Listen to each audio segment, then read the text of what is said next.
مطابقت، اس کو انگلش میں کمپیٹیبلٹی یا کنفرمٹی کہتے ہیں۔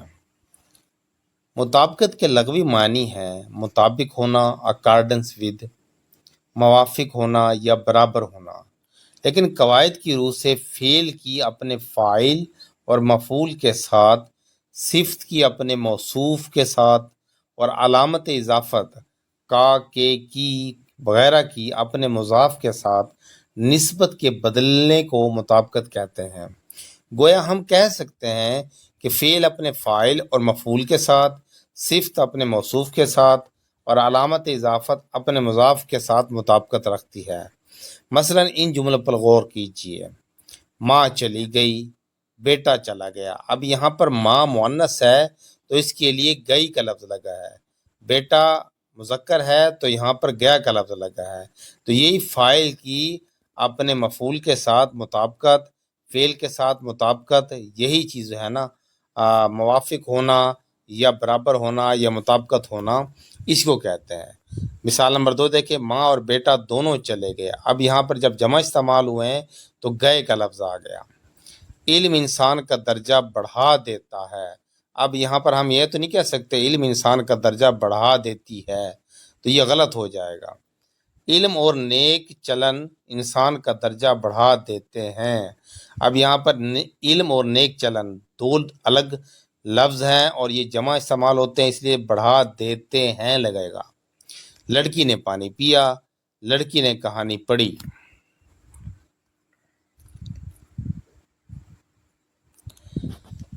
مطابقت کے چند اہم اصول دیکھ لیتے ہیں کیا ہے۔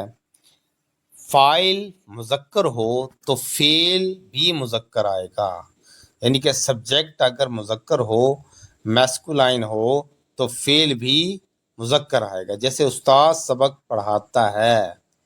اب پڑھانا یہ اس سے بنا ہے پڑھاتا ہے۔ اب یہاں پر استاد سبق پڑھاتی ہے، یہ غلط ہو جائے گا۔ فاعل مؤنث ہو تو فعل بھی مؤنث آئے گا، جیسے استانی سبق پڑھاتی ہے۔ اب آپ کو سمجھ آ گئی ہوگی۔ فاعل واحد ہو تو فعل بھی واحد آئے گا، جیسے بلی پاؤں چاٹتی ہے۔ فاعل جمع ہو تو فعل بھی جمع آئے گا، جیسے لڑکے کتاب پڑھتے ہیں۔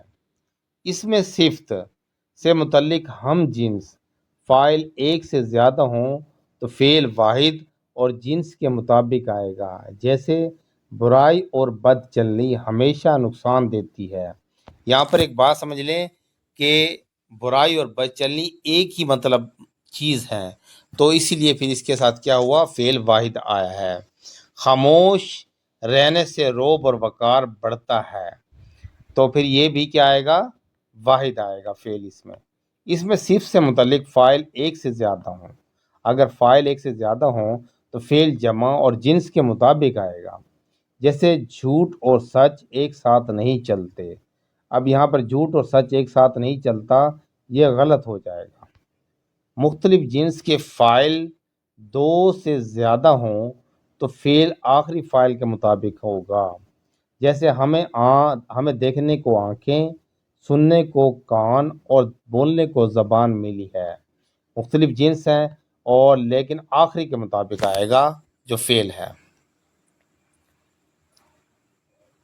دو یا دو سے زیادہ ضمیریں پروناؤنز بطور فاعل آئیں تو فعل جمع آئے گا، جیسے میں اور وہ، کیونکہ دو بندے بن گئے نا تو یہ جمع بن جائے گا۔ میں اور وہ ایک ہی کتاب پڑھتے ہیں۔ دو اسم ہیں حرف عطف کے بغیر بطور فاعل آئیں تو فعل جمع آئے گا، جیسے ماں باپ۔ اب ماں باپ ہے اکٹھا لکھا ہوا ہے، اس میں حروف عطف واو یا اور نہیں ہے تو اکٹھا ہے، تو پھر کیا آئے گا، فعل جمع آئے گا۔ ماں باپ ہمیشہ بچوں پر شفقت کرتے ہیں۔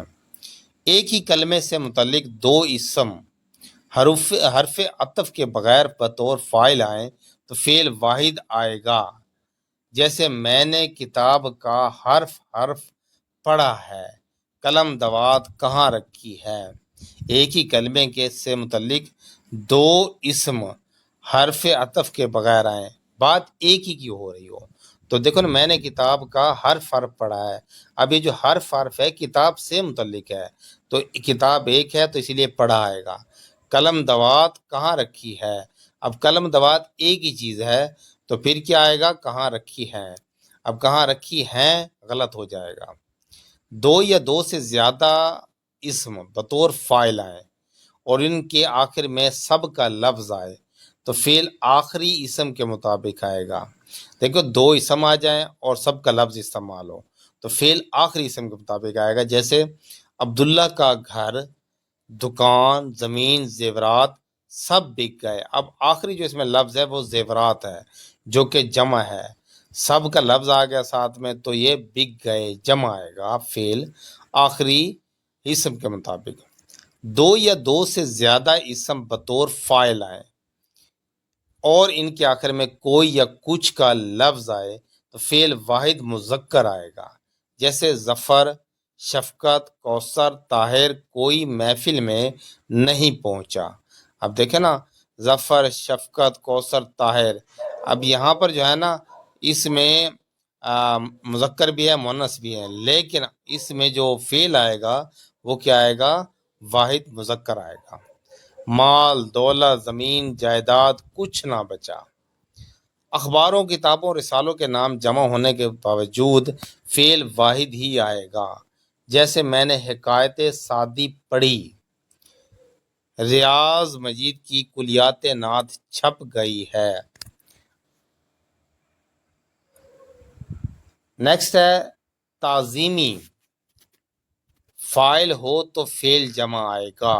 جیسے مولانا تشریف لائے ہیں، والد صاحب لاہور گئے ہیں. یہ احترام کے لیے استعمال ہوتا ہے، اس کو جمع فعل جمع بنا دیتے ہیں. جملے میں علامت فاعل نے آئے تو فعل مفعول کے مطابق واحد جمع مذکر یا مؤنث آئے گا. جیسے اسلم نے کتاب پڑھی. جملے میں دیکھیں، دوبارہ دیکھ لیں، جملے میں علامت فاعل نے آئے تو فعل مفعول کے مطابق واحد جمع مذکر یا مؤنث آئے گا. اسلم نے کتاب پڑھی. اب کتاب جو ہے یہ واحد ہے تو یہ پڑھی لکھا جائے گا. سلمہ نے سبق پڑھا. سبق مذکر ہے تو پڑھائے گا. میں نے پھل اور پھول دیکھے. پھل اور پھول جو ہے نا جمع ہے تو دیکھے آئے گا. جملے میں علامت مفعول کو آئے تو فعل فاعل کے مطابق واحد جمع مذکر یا مؤنث آئے گا. جیسے زاہد نے اپنی بیٹی کو پڑھایا.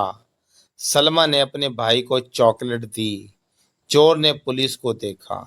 دیکھیں نا، کو کا جو ہے نا لفظ ہے، جملے میں علامت مفعول کو آئے تو فعل فاعل کے مطابق واحد جمع مذکر یا مؤنث آئے گا. فاعل کے مطابق دیکھنا ہے. دیکھیں، زاہد نے اپنی بیٹی کو پڑھایا. اب یہاں پر پڑھایا زاہد نے تو زاہد کے مطابق ہم پڑھایا لکھیں گے. سلمہ نے اپنے بھائی کو چاکلیٹ دی. چور نے پولیس کو دیکھا. جملے میں علامت مفعول کو آئے تو صفت واحد مذکر آئے گی. جیسے میں نے اپنی بیٹی کو سچا پایا. تو یہ